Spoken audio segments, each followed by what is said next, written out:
ஒரு பிராமண சமூகத்தை சார்ந்த பெண்மணி ஜெயலலிதா அம்மையாருக்கு பிஜேபி கூடாது என்கிற கருத்தில் உறுதிப்பாடு இருந்தது. மோடியா லேடியா மோதி பார்ப்போம் வா என்று சொன்னவர் தானே.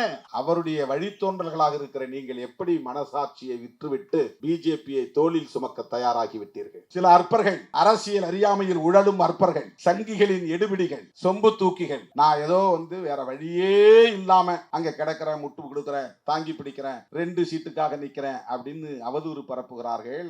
அந்த கும்பலுக்கு நான் சொல்லவில்லை, என் தம்பிகளுக்கு சொல்லுகிறேன், என் உயிரின் உயிரான விடுதலை சிறுத்தைகளுக்கு சொல்லுகிறேன் என்றுதான் அதிலே விளக்கம் தந்தேன். என்ன சொன்னேன் என்றால், எனக்கு ஆப்ஷனா இல்ல, நிறைய ஆப்ஷன் இருக்கு. அந்த ஆப்ஷன்லாம் நான் ஏன் ஓபன் பண்ணி வைக்கல? அதை ஏன் நான் ஹோல்டு பண்ணி வைக்கல? நான் நினைச்சா விஜய் கிட்ட ஹோல்டு பண்ணி வைக்கலாம், எடப்பாடி பழனிசாமி அவர்கள்ட்ட ஹோல்டு பண்ணலாம்.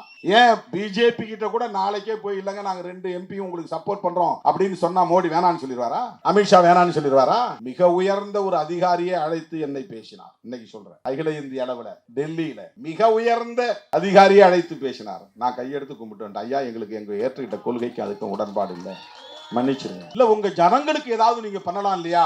பிரதமரை சந்திக்கலாம் இல்லையா? நிறைய ஸ்கீம் வாங்கி கொடுக்கலாம், எஸ்சி மக்களுக்குன்னு நிறைய ஸ்கீம் இருக்கு, அதையெல்லாம் செய்ய சொல்லுவோம். உங்களுடைய அன்புக்கு நன்றிங்கய்யா, நான் வரங்கய்யான்னு சொல்லிட்டு வந்துட்டேன்.